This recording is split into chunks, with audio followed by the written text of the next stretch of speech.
Some people think they already know who the new operator is going to be, and they have good reason to. And the crazy part about this is we were teased about 8 years ago when they added Mira and Jackal to the game. It was called Operation Velvet Shell, and during that season, Glass got a thermal scope update, but he was testing it out with somebody who we don't recognize. At least, not yet. And I'll talk about that.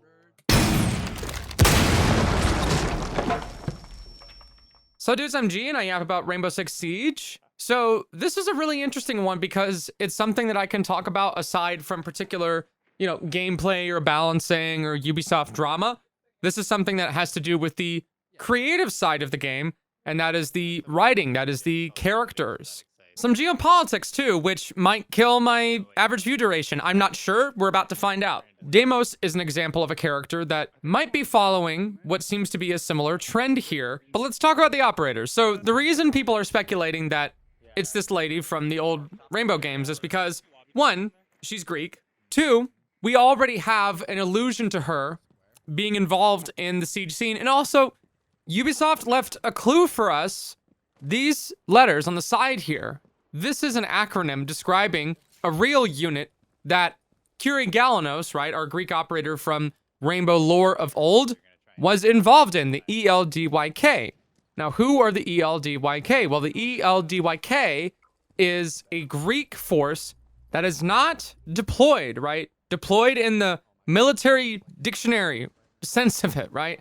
Usually when people say deploy, colloquially, they think, oh, I deployed my Marines from my medevac in StarCraft. That's not, in this context, that's not what the word would be used for. I mean, deployed as in set somewhere else to fulfill an objective with a time parameter. This unit is permanently stationed in Cyprus. They are not deployed in the traditional sense. They are a permanent standing army. Now I'm getting a little into like geopolitical nerd crap that nobody really cares about. I don't think that if or when Galanos gets added to the game, they're gonna have a whole section, that details what she was doing in Cyprus. They might, they could. They've done it in the past. The most prominent example that comes to my mind being Alibi and Maestro, who were involved taking down a crime family in Italy. That's what the map Villa is about. It's the Vinci Guerra crime family's estate, more or less. How much of that are they going to incorporate with the ELDYK and Kyrie's backstory? I'm not particularly sure.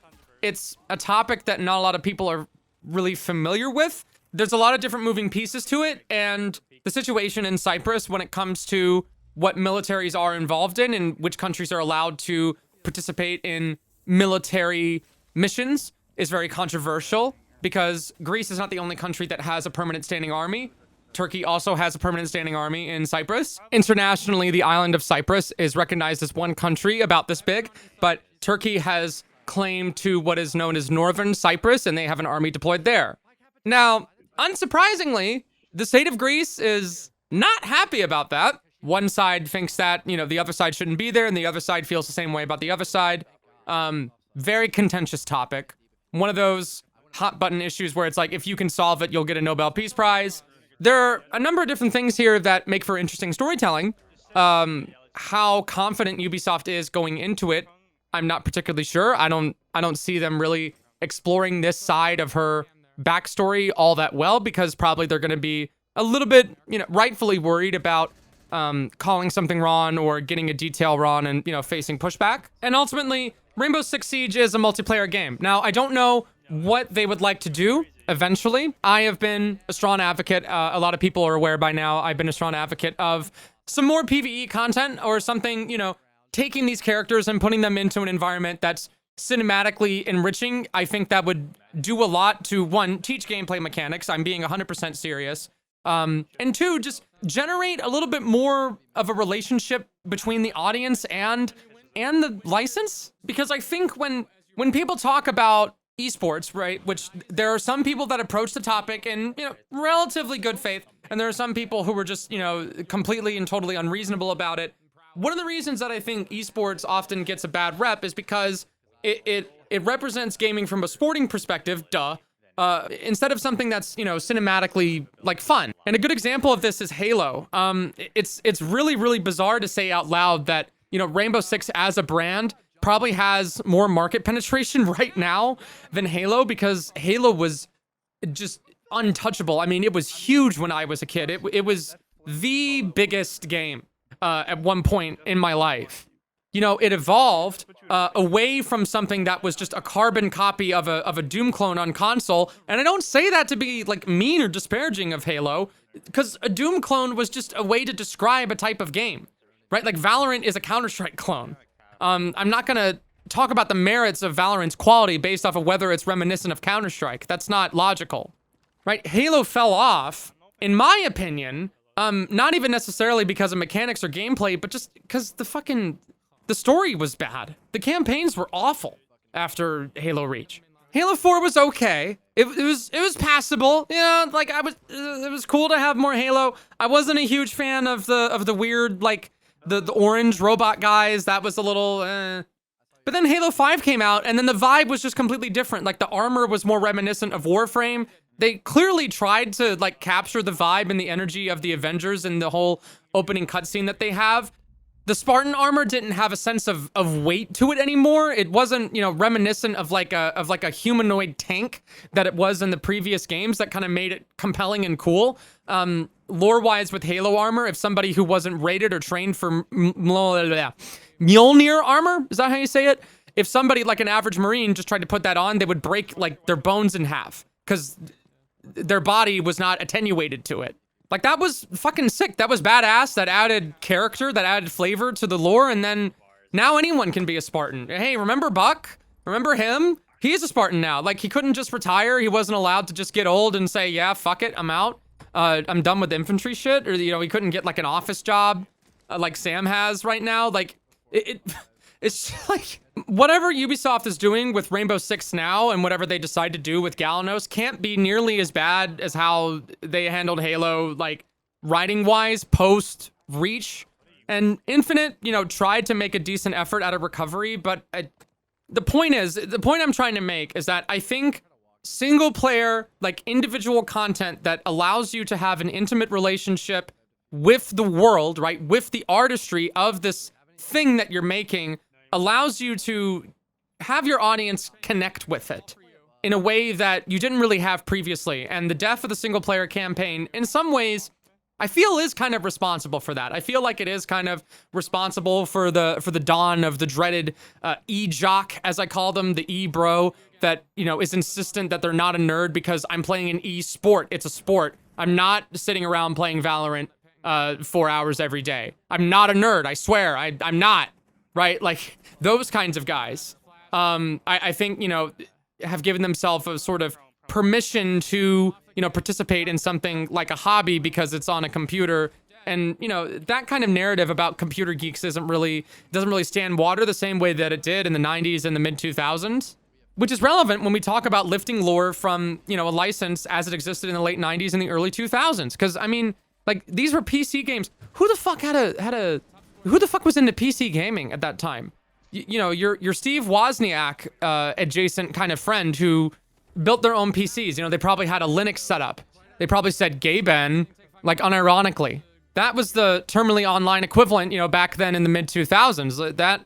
This was not a mainstream market. PC gaming was not a mainstream market back then, at least not in North America. So the context in which the lore, in which these characters were handled back then is not the same as it was now. And there actually is a bit of a, you know, a marketing pivot. There is a bit of a marketing push to have compelling character writing for your hero-based games, even though they're only multiplayer. If you phone it in and you screw it up, guess what happens? You get Concord. Who the fuck is playing Concord, bro? Who is spending $40 for Concord? Nobody, right? And the people who play Concord, right, they're playing it just for the gameplay and ignoring the lore. They're trying really, really hard to ignore the creative aspects about that game, you know, with the guy who's like, time for some good old-fashioned healing. Like, fuck, stop it, man. Gameplay-wise, it's obvious that Galanos would be a sniper or something that is, you know, sniper-esque, marksman-esque. I'm not really sure how they're going to handle that on defense. I know some people are getting a little tired of the Boss G ACOG spam, so I'm curious to see what they do with the... If that character does have one-shot capability on defense, that might be a little tough to balance. You know, Callie on attack doesn't work as particularly well as I think something like that on defense would because of the advantage you get tactically from holding a long angle with a scoped weapon like that, of that nature.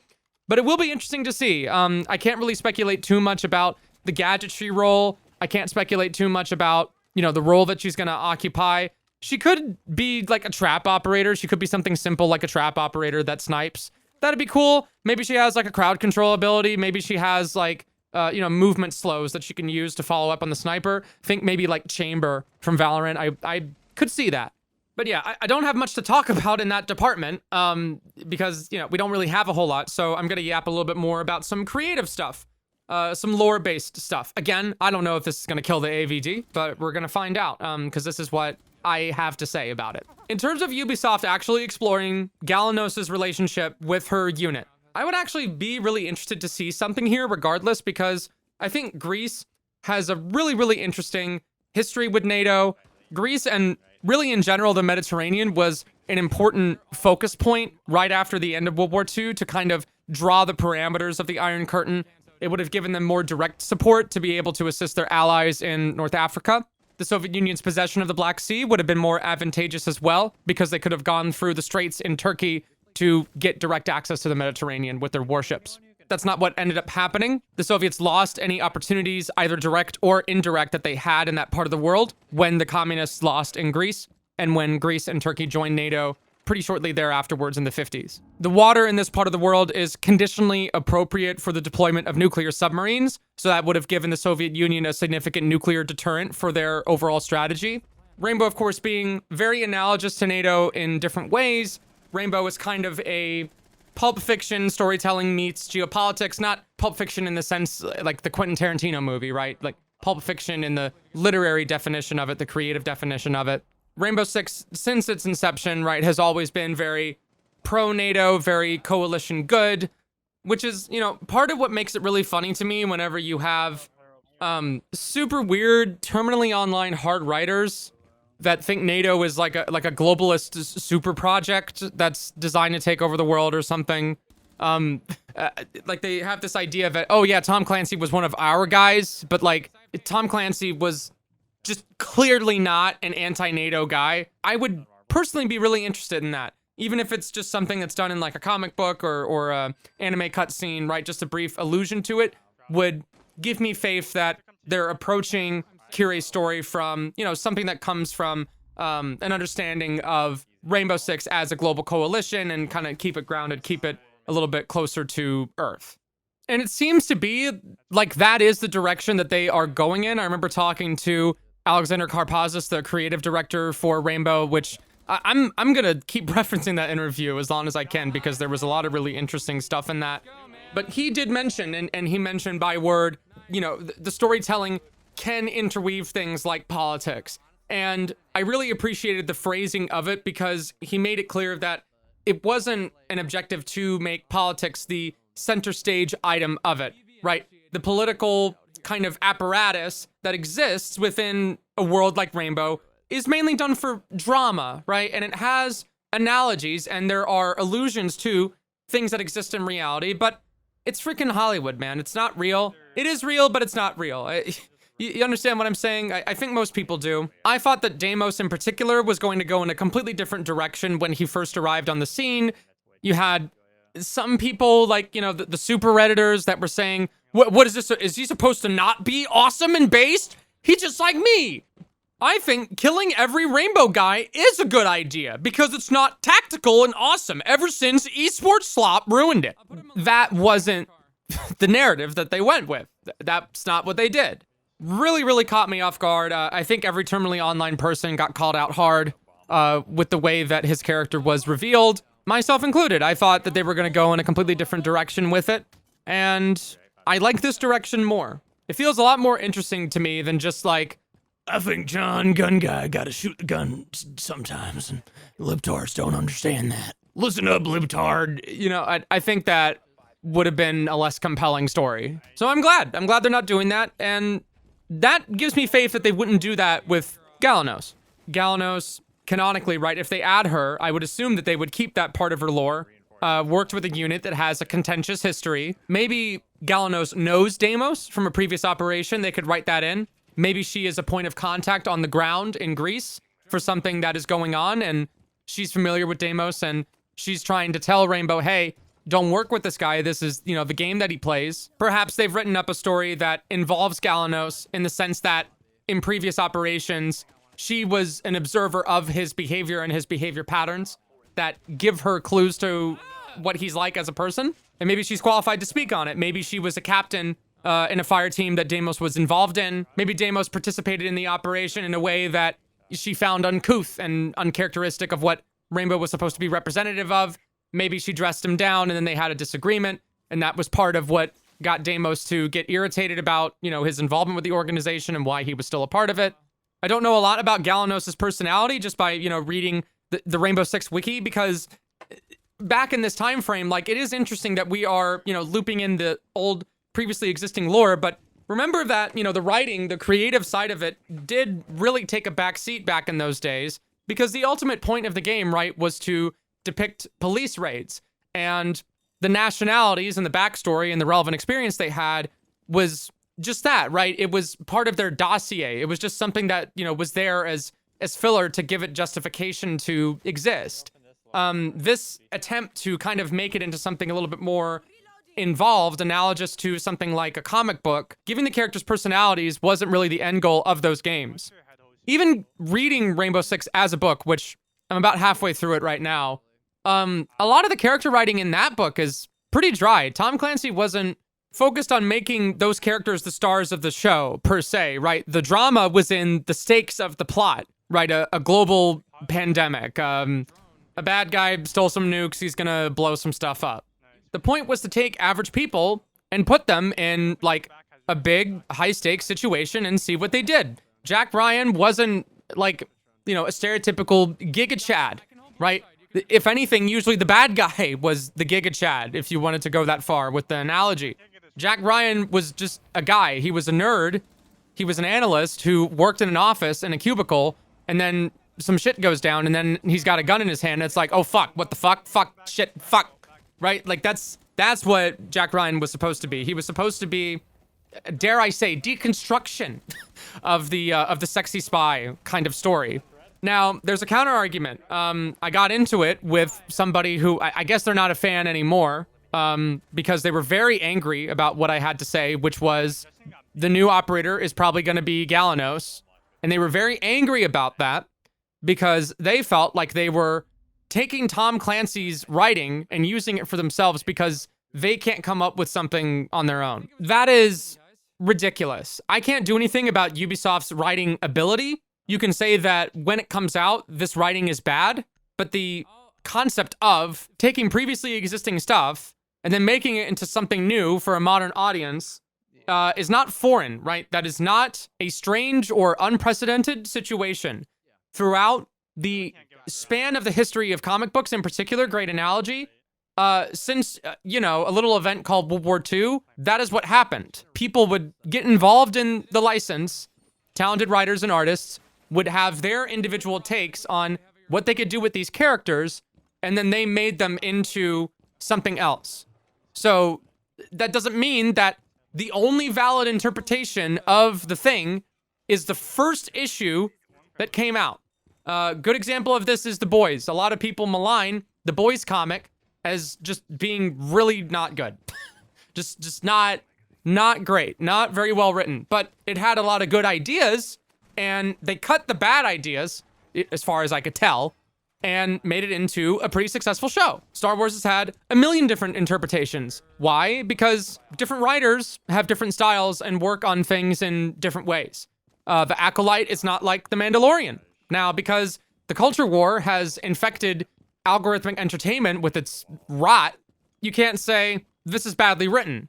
You have to say that the people involved have a worldview that is wrong, and that is why it's badly written. Their non-basedness has ruined the writing. Non-based people are incapable of writing good things because they're not based.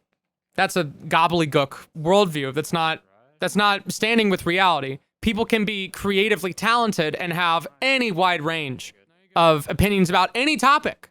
And they can be good people, they can be shitty people, and they can be talented creatively. That is true. That is something that takes place. So whenever I see somebody get strangely angry right, disproportionately angry about Ubisoft using pre-existing lore, that usually tells me that they're coming at it from an argument of bad faith. Usually when you keep digging with that argument and you ask why, eventually, very often you will arrive to a point at which the individual who is disproportionately angry about Ubisoft isn't angry about Rainbow Six, but they're angry about the entertainment industry in general and how they feel like it's been ruined by non-basedness or something. Ubisoft is often a target of this nonsense. There was some recent Twitter bullshit, relatively recent, where somebody claiming to be Japanese was talking about Assassin's Creed Shadows and saying Japanese people are very upset about the wokeness of this Japanese game. And they're ruining our cultural heritage and our history by saying that Yasuke was a samurai. The guy was revealed to be a fraud. It was all nonsense. It was complete horseshit. And Japanese academics contradicted that narrative and said it openly and publicly. But it doesn't matter because the guy said Japan is angry about wokeism. So, in my opinion, Rainbow Six stands as a unique opportunity for Ubisoft to get away from this nonsense, to get away from this narrative. And the way that they can do that is to just ignore it. When Amazon works on Jack Ryan, they're not trying to get around people that aren't going to watch the show anyway because the show depicts the CIA, right? They just understand that there's a target audience for this kind of stuff. They'll put it out there and then they're going to make some decent money. And I think Rainbow Six can, operate in a similar way. In this case, because Rainbow Six exists in the first-person shooter space, which tends to lean somewhat conservative, there are going to be a number of things that Ubisoft will do that, they're not going to please everybody. They are going to always make a, particularly small but loud portion of people quite upset, not because the writing is bad, not because the characters themselves may be badly written, but because they're Ubisoft and they represent something that they don't like. Who cares? Let these guys yap. Let these guys yap. Let them keep yapping on Twitter or whatever. Write a cool story. Write a cool story about the real stuff that these people are involved in, and more people can learn about it and, not necessarily have to appreciate what they do, but at least be, somewhat cognizant of it. I really like that Damos is not a cookie cutter villain. I really like that he has a particularly, I wouldn't say nuanced, but he doesn't seem to have a black and white way of looking at the world. His motivation does not appear to be motivated by an individual political belief system. If anything, he seems to be like a kind of person who resents politics in general, which is assuredly just not uncommon with people who do this kind of work. What is his particular belief set? What is he, individually trying to do? I'm not particularly sure yet. They haven't really talked about it as much. I would like to talk about Damos more specifically in a separate video. This is kind of, a general video about what Galanos is going to do for the license, or at least what I think she could potentially do for the license. But what do you guys think? What do you think about, taking these older characters and kind of recontextualizing them in a modern format? I'd be curious to see what my audience thinks of that in the comments. And thanks for watching. I'll see you guys in the video tomorrow. This one was uploaded a little bit late. Took a little bit too much time working on this one. I'm going to be honest. Lots of takes and cuts because it got a little rambly, and I tried my best to keep it down. But I'm going to wrap. So curious to see what you guys think. I'll be around tomorrow, and thanks for watching. Deuces.